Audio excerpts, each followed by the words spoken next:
1절에서 10절 신약성경 182쪽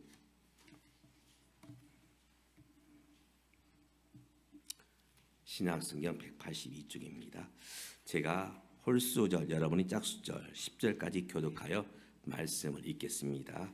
20장 1절입니다. 안식구 첫날 일찍이 아직 어두울 때에 막달라 마리아가 무덤에 와서 돌이 무덤에서 옮겨진 것을 보고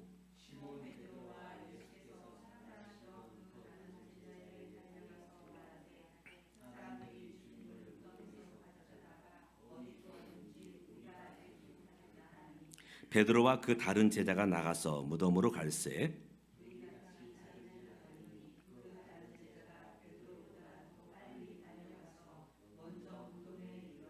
구부려 세마포 놓인 것을 보았으나 들어가지는 아니하였더니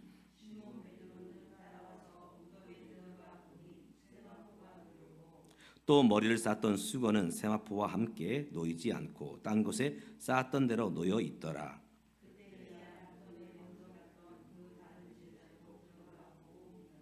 그들은 성경에 그가 죽은 자 가운데에서 다시 살아나야 하리라 하신 말씀을 아직 알지 못하더라. 이에 두 제자가 자기들의 집으로 돌아가니라. 아멘. 오늘은 부활절입니다. 부활절. 첫 번째 부활절은 이렇게 시작이 되었습니다.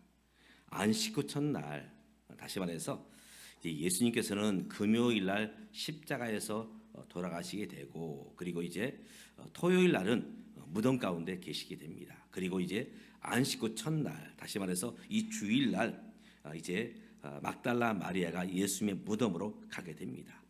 그런데 무덤에 도착했는데 분명히 예수님의 시신이 그 무덤 안에 있어야 되는데 바로 예수님이 시신이 없었다는 것입니다. 그리고 그 예수님이 입으셨던 그 수의, 우리로 말하면 수의죠. 그 수의는 잘 개켜 있는 모습을 보게 됩니다. 예수님이 장례식이 끝났음에도 불구하고 예수님을 십자가에 못 박게 했던 사람들이 있었지요. 특별히 당시 대제사장들과 바리새인들. 그들의 마음은 예수님을 십자가에 못 박을 때에 그런 말씀을 기억을 했습니다. 내가 이제 3일 만에 다시 살아날 것이다. 예수님의 부활에 그들은 들었기 때문에 혹여 제자들이 모르게 이제 이 무덤에 와서 그 예수님의 시신을 도적질해 가고 그리고 예수님이 살아났다 이렇게 소문을 내면 더 상황이 힘들 것이지 않겠는가 해서 우리는 이제 우리 무덤을 땅에 매장을 하거나 아니면 납골당에 모십니다. 근데 유대인들은 이 무덤을 어디 쓰느냐? 굴을 팝니다. 굴을 파고 그 굴에다가 이제 돌아가신 분을 장사를 지냅니다. 그런데 이제 이 대제사장과 바리새인들은 예수님을 시신을 훔쳐가지 못하도록 이제 어떻게 할까 고민하다가 그 굴을 큰 돌로 큰 바위를 굴러서 그곳에 이제 닫아버립니다. 완전히 봉인을 해버리죠. 장정 수십 명이 달려들어도 그 돌을 굴릴 수가 없습니다. 그렇게 하면은 되겠지. 그런데 또 마음에 안 넣어요. 그래서 군인들을 시켜서 창을 들고 그 무덤을 지키게 합니다. 적어도 한 3일만 지키면 제자들도 어찌하지 못하겠지. 그런 마음으로 큰 돌을 굴려놓고 이제 군인들로 하여금 그 이제 무덤 이 굴을 지키게 하는 것입니다. 그런데 이제 막달라 마리아가 왔지만 이 돌은 굴러져 있고 그리고 그 굴을 지키던 군병들은 온데간 데가 없습니다. 그래서 6절과 7절에 보면 그 당시의 모습을 이렇게 표현하고 있습니다. 시몬 베드로는 따라와서 무덤에 들어가 보니 세마포가 놓였고 또 머리를 쌓던 수건은 세마포와 함께 놓이지 않고 딴 곳에 쌓았던 대로 놓여 있더라. 바로 수의, 예수님을 입었던 이제 세마포라고 하는데 수의는 개켜 있더라. 이렇게 성경은 증거하고 있죠. 우리나라도 장례가 끝나면 그래서 끝 이렇게 하지 않습니다. 보통 우리가 장례식을 치르고 나서 사모제라고 해요. 사모제. 이제 돌아가시고 나서 보통 3일에서 5일 정도, 예전에는 이제 땅에 묻었기 때문에, 장사를 했기 때문에 이제 분봉, 이 묘가 잘 이제 되었는가. 왜냐하면 이제 그 묘 분봉을 할 때에 거기에 이 잔디 때를 입힙니다. 그래서 그것들이 어떻게 잘 자리매김을 했는가, 또 무덤은 어떻게 잘 쓰여졌는가, 이런 것들을 확인하면서 돌아가신 분을 찾아와서 이제 돌아봅니다. 그런 것처럼 유대 풍습에도 장례식을 지낼 때 그것을 끝나는 것이 아니라 어떻게 하느냐, 보통 3일에서 5일 정도 그 장사 지낸 분을 찾아와서 그 유대 풍습은 향유를 발라줍니다. 향유. 이제 돌아가신 분을 향해서 이제 우리가 쓰는 향수가 아니라 이제 그 부패에 이제 그것을 곱게 썩게 하는 향유를 그 몸에 발라드리는 풍습이 있습니다. 이런 마음을 가지고 막달라 마리아가 이제 예수님 바로 누우셨던 장사 지낸 곳에 오게 되지요. 그런데 시신이 없는 것입니다. 분명히 둘 중에 하나죠. 훔쳐갔든지 아니면 뭔가 무슨 일이 일어났든지. 좀 CCTV가 있어가지고 그걸 이게 돌이켜 보면 참 좋을 텐데 그 당시에는 CCTV가 없었지요. 그래서 이 일이 어찌된 영문인가 해서 이제 이 막달라 마리아는 제자들이 있는 곳에 가서 이야기합니다. 베드로에게 이야기하고 또 요한에게 이야기하고, 지금 예수님 그 장사 지낸 굴에 가봤더니 예수님이 시신이 거기 있어야 되는데 예수님 시신이 없다. 또 예수님 시신을 지키고 있던 군병들도 온데간 데 없고, 또 커다란 돌멩이가 있었는데 그 돌멩이도 굴러져 있더라 해서 베드로와 또 요한이 이곳에 왔던 것입니다. 그래서 오늘 이제 이 첫 번째 부활절을 이렇게 맞이하고 있는 것입니다. 바로 예수님의 시신 어떻게 되었는가? 바로 예수님은 죽으신 지 3일 만에 다시금 살아나셨지요. 가을이 되면 모든 것이 낙엽이 떨어지고 모든 나무들이 이제 낙엽을 떨어뜨리면서 이제 겨울을 지나면서 죽은 것처럼 돼요. 이 나무를 꺾어 보면은 물이 밑에서 위로 올라가지 않습니다. 왜 그러느냐? 위에 있는 나무들을 보호하기 위해서 최소한의 수분만 올려보내고 나머지는 뿌리가 머금고 있죠. 그래야 동사를 면할 수 있습니다. 그런데 봄이 되면 참 신기한 것은 거기서 싹이 나옵니다. 우리 화단에도 지금 이제 튤립 꽃이 피고 있더라고요. 겨울에는 아무것도 없어요. 죽은 것 같습니다. 그런데 봄이 되면 참 신기하게 거기서 싹을 내고 꽃을 피워냅니다. 이제 벚꽃이 이번 비바람으로 다 떨어졌지만 벚꽃도 그래요. 정말 겨울을 지날 때는 다 죽은 것처럼 보이지만 바로 거기서 싹을 내고 꽃을 피워냅니다. 바로 이것이 부활의 모습을 미리 보여주는 것입니다. 오늘 주님은 죽음을 이기시고 생명의 주인으로 우리에게 나타나신 것입니다. 바로 부활의 주님으로 오셨지요. 그래서 이 부활의 주는 의미가 있습니다. 예수님의 부활은 구원의 완성이다. 구원의 완성. 우리 인생은 죄로 말미암아 우리 인생에 주어진 굴레가 무엇이냐? 생로병사죠. 생로병사. 이 땅에 살면서 태어나지만 아프면서 또 어려움 겪고 눈물을 겪고 또 그러면서 결국은 죽는 것이 우리 인생의 한계지요. 한계. 이 생로병사가 어디서 왔느냐? 창세기 3장에 보면 이 생로병사, 아프고 결국은 죽게 되는 인생의 이 숙제가 어디서 왔느냐? 죄에서 출발합니다. 죄에서. 첫사람 아담과 하와가 하나님 말씀에 불순종함으로 인해서 결국 인생에 내려진 그 형벌이 무엇이냐? 바로 죄를 지은 자는 값을 치른다. 우리가 이 땅에서도 죄를 지으면 감옥에 가거나 또 죄의 벌을 받게 되는 것입니다. 하나님 보시기에는 죄 가지고는 하나님 앞에 갈 수가 없습니다. 그래서 이 죄의 문제를 해결해야 했습니다. 하나님께서 이 죄의 문제를 해결하셔서 쓰신 방법이 무엇이냐? 독생자 예수님을 이 땅에 보내셨죠. 그래서 예수님을 사람으로 보내셨습니다. 하나님의 아들이셨지만 사람으로 보내셨고 예수님이 이 땅에 육신의 몸을 입고 오셔서 이 땅에 사시면서 하나님 나라를 증거하십니다. 그리고 우리 주님은 십자가에서 죽게 돼요. 우리 주님이 말씀하십니다. 내가 온 것은 모든 사람을 섬기기 위해서, 내가 희생 제물이 되기 위해서 이 땅에 왔다 말씀하셨죠. 결국 희생 제물로 우리 주님은 십자가에서 우리 인생을 대신해서 결국은 십자가에서 죽음을 맞이하게 됩니다. 그러나 그것으로 끝난 것이 아닙니다. 죽음을 이기시고 다시금 생명의 주인으로 부활하셨지요. 그렇기 때문에 십자가와 부활은 동전의 양면과 같습니다. 우리 인생을 위하여 죽으심, 그리고 이 죽음을 이기시고 부활하심, 이것은 우리 신앙의 모습이죠. 우리는 십자가도 믿고 주님의 부활을 믿습니다. 만약 예수님께서 십자가에 죽으신 것, 그것을 끝나버렸다면 사실은 이것은 불완전한 구원입니다. 그러나 우리 주님은 죽음을 이기시고 다시금 살아나셨죠. 예수님이 이 모습을 보여주기 위해서 죽은 지 4일 되었던, 나흘 되었던 나사로를 살려주십니다. 이미 장사되어서 나흘이 되었습니다. 굴 속에 장사를 했습니다. 예수님이 이곳에 다가오셔서 이렇게 말씀하십니다. 나사로야, 나오라.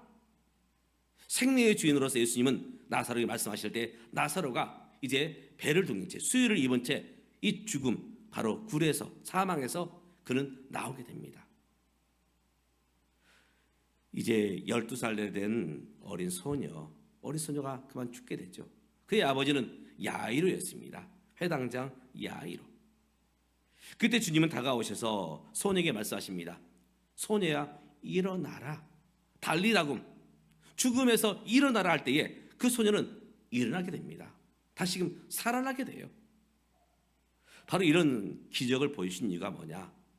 예수님 자신은 생명의 주인이시다. 생명의 주인이심을 우리에게 보여주고 있습니다. 오늘 바로 십자가의 죽으심과 주님의 부활은 바로 우리 구원의 완성이다. 이것을 보여주고 있는 것입니다. 그렇기 때문에 우리가 기억해야 될 것이 무엇이냐? 예수님이 오심이 무엇이냐? 예수 십자가의 지심은 성경은 이렇게 증거하고 있습니다. 예수는 우리의 범죄를 위하여 내어짐이 되고 또한 우리를 의롭다 하심을 위하여 살아나셨느니라. 바로 예수의 죽으심과 부활은 하나임을 말씀하고 있지요. 그렇기 때문에 오늘 로마서 6장 4절은 이렇게 다시금 증거하고 있습니다. 그리스도를 죽은 자 가운데서 살리신 것 같이 우리로 또한 새 생명 가운데서 행하게 하려 하심이라. 예수를 믿는 사람들은 죽음을 두려워하지 않습니다. 왜냐하면 예수께서 우리를 대신하여 십자가에 죽으셨고 우리에게 부활의 소망이 되셨기 때문에 우린 죽음이 두렵지 않습니다. 죽음 앞에서 찬송을 부르며 죽음 앞에서 우리가 천국을 소망하게 되는 것이죠. 베드로는 계속해서 이 부활에 대해서 이렇게 말하고 있습니다. 찬송하리로다. 우리 주 예수 그리스도의 아버지 하나님께서 그 많으신 긍휼대로 예수 그리스도의 죽은 자 가운데서 부활하심으로 말미암아 우리를 거듭나게 하사 산 소망이 있게 하셨다. 오늘 예수 믿는 우리에게는 천국의 소망이 있습니다. 그렇기 때문에 비록 우리 인생이 이제 언젠가는 하나님 부르심 앞에서 이 땅을 떠나지만 죽게 되지만 우린 주님처럼 다시금 부활하여서 하나님과 함께 저 영원한 천국에서 영생을 누리게 될 것입니다. 바로 이것이 주님께서 우리에게 부활의 모습으로 보여주신 바로 모습임을 늘 믿으시기를 주님의 이름으로 축복합니다. 아멘. 또 예수의 부활은 어떤 의미가 있느냐? 아까 얘기했던 것처럼 예수의 부활은 죽음을 이긴 것입니다. 죽음을 이긴 것. 이 땅에서 가장 큰 숙제가 뭐냐? 우리 인생의 가장 큰 한계가 뭐냐? 결국은 죽는다는 것입니다. 우리 아버지 세대도 죽었고 또 그 아버지 이전인 할아버지 세대도 죽었고 또 증조 할아버지, 고조 할아버지 그 세대도 다 결국은 다 죽었습니다. 성인이라 일컫던 공자님도 소크라테스도 죽었습니다. 그래서 그들은 이제 죽었고 이제 그의 자손들이 또 제자들이 화려하게 무덤을 만들어 놓았습니다. 모슬렘의 이제 시초라고 할 수 있는 이제 마호멧 62세에 죽었습니다. 그리고 그의 무덤이 지금까지 이제 사람에게 나타나고 있죠. 그래서 많은 순례자들이 그곳에 가서 이제 이 마호멧을 다시금 찾아봅니다.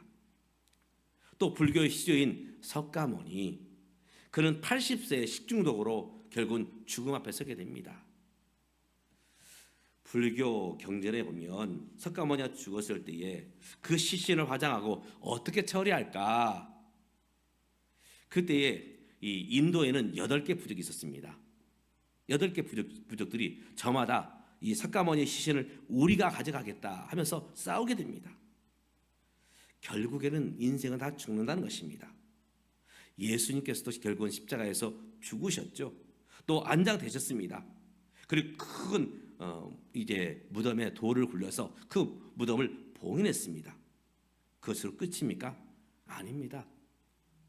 예수님이 다른 점이 있다면 바로 생명의 주인으로 우리 주님은 죽음을 이기시고 부활하셨다는 것입니다. 그래서 로마서 1장 4절에 보면 이렇게 증거하고 있습니다. 죽은 자 가운데서 부활하여 능력으로 하나님의 아들로 인정되셨다 말씀하고 있습니다.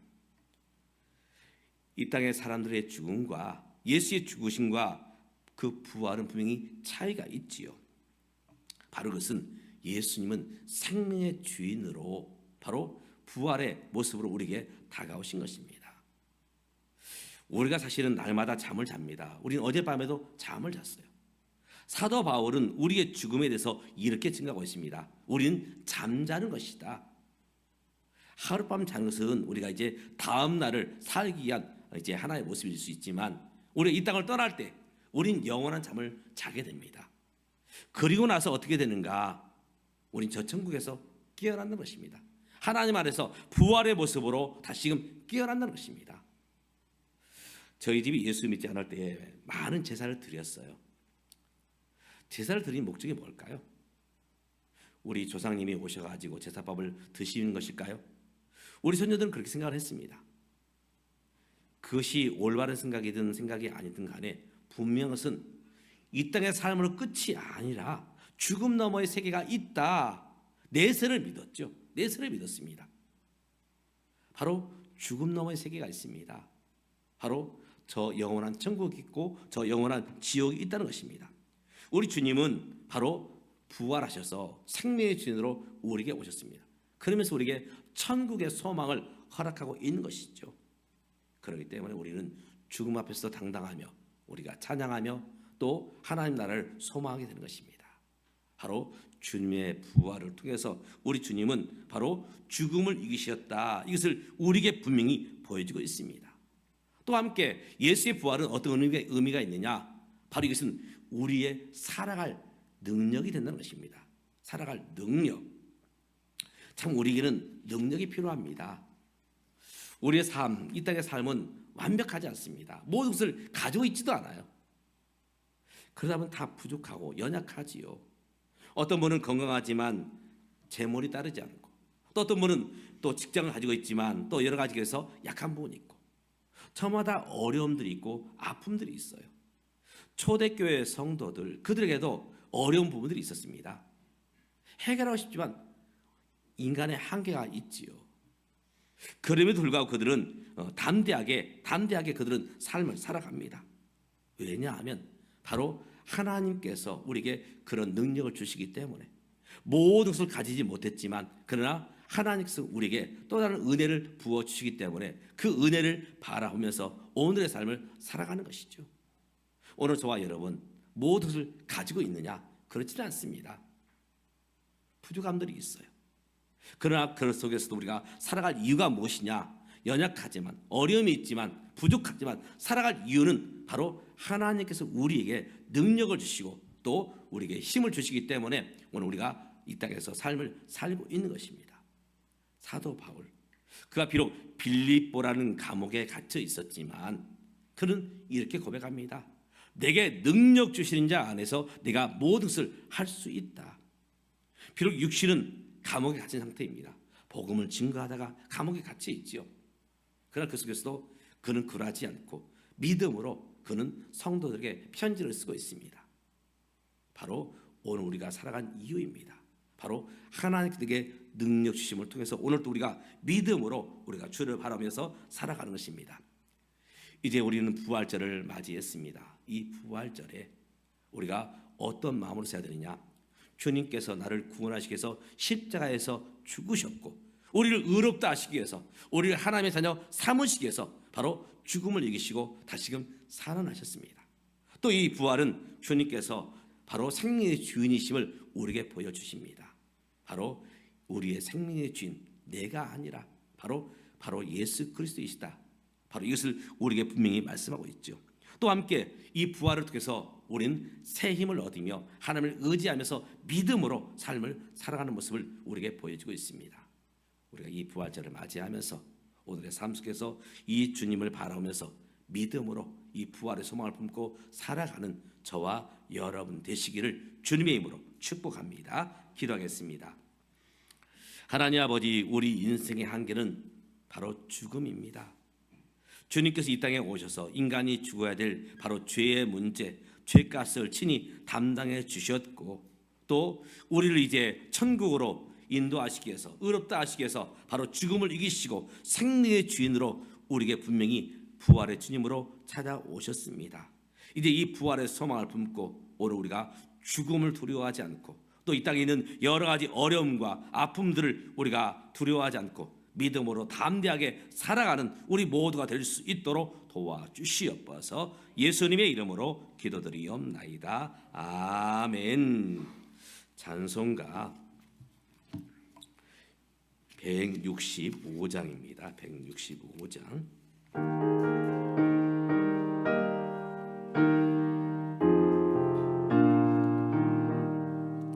주